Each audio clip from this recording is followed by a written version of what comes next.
With the changes to Swain to make him a metal battle mage, will Vlad get anything similar? Does Vlad need something similar? The changes to Swain are, a lot of them are inspired by the fact that Swain has a very high win rate and still does not really hold a play rate. There's like, it's a thing where tuning wise he seems strong, but then player perception wise he feels not very good and probably feels weak. So trying to make him better at feeling good at the things he does. And so a question for Vlad players would be like, do they enjoy how their power is distributed right now? Because if they do, then there would not necessarily be any reason to do any major work on him. Are the characters with higher than 50% win rate gonna get nerfed and the characters below 50% win rate gonna get buffed? I hope not. Like, actually, I personally don't believe that a game with all the characters with the exact same win rate is a well-balanced game or a fun game. I held strongly the belief that certain champions below 50% win rate are strong and certain champions above 50% win rate are weak, and then the opposite of those 2 points as well. And if you want an easy example of what I'm talking about here, think about what happens when a new champion comes out and they have a 44% win rate. You wouldn't just immediately say, oh, Yasuo is 44% on release, you should buff him. Because obviously there's more to it than his win rate in that moment. And that's just a very loose way to generally think about win rate. That win rate is not the whole story a lot of the time, and you really gotta account for other factors when considering how strong a character is. So yeah. Do you think a character looks affects their play rate regardless of game balance? Oh, 100%. Part of characters are their appeal. I would say the way I would maybe loosely describe character looks is it's a multiplier on popularity, and it multiplies based off of how enjoyable the kit is. And so if you have a really cool looking character with a really cool resonant kit, those are going to multiply together to create something very, very, very popular. Whereas if you have a character who looks really cool but their kit kind of isn't great at all, then it won't really matter how cool that character looks. People won't enjoy playing it because the kit won't be there. This is what happened with Aurelion Sol. Aurelion Sol is a character who people said was one of the more appealing champions in the game in terms of his looks. Turns out Giant Star Dragon is pretty cool, but his original kit was just so off from what the average League player would enjoy that it didn't really have any effect on creating like a player base that people wanted to play him. And so yeah, I would say looks really matter on a character. I want to note though that looks doesn't just mean sex appeal. I feel compelled to bring this kind of stuff up because I see like all these like, I don't know, angry YouTube analysts being like, the reason this game isn't cool is because the characters aren't hot. And it's like, no. The reason that the characters is that they lack appeal. And part of the appeal could be sex appeal. That is one way to make a compelling character is to, make it sexy. But there's a lot of other ways to make a character that looks very compelling. So as an example, KHA'ZIX is a very cool looking monster. And he benefits from that quite a bit, I would argue.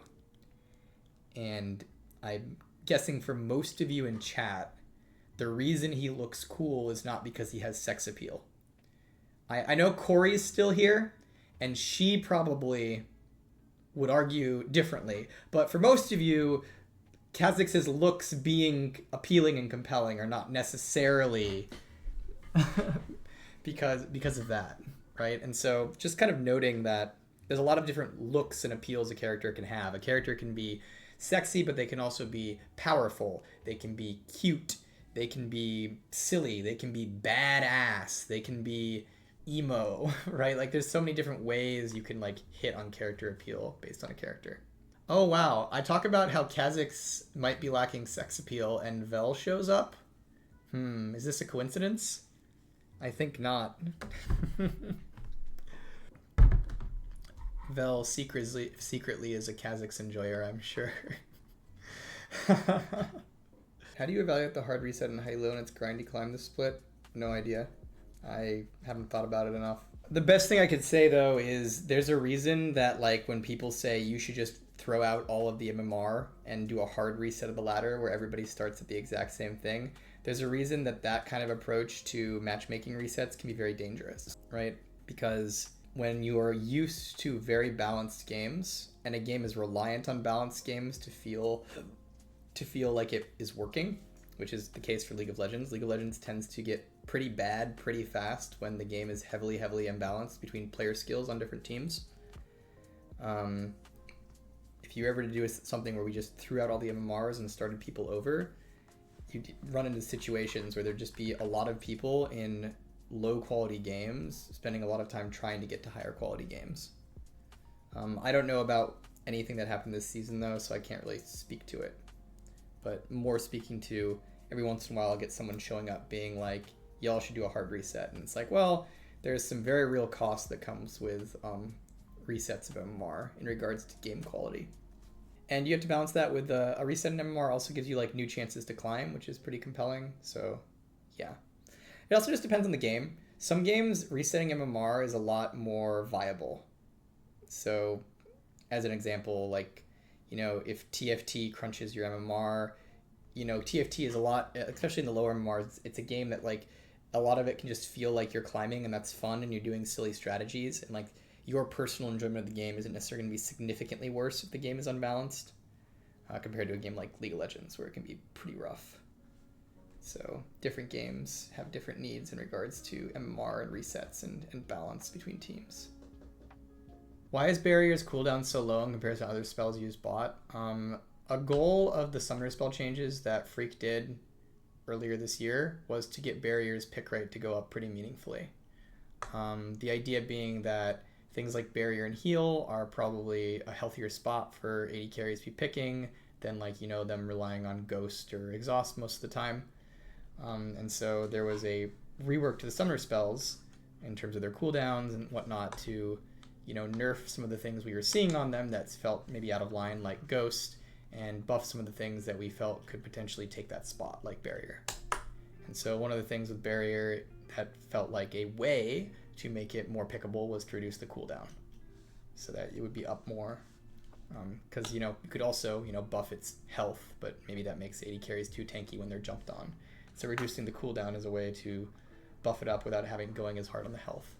And so yeah, it was a goal of basically making a potentially better arrangement of summoner spells for the bot lane, which had before then there's seeing a lot of AD carries running Ghost a lot of the time, which is a lot of it's class changing power in a way that potentially has some issues.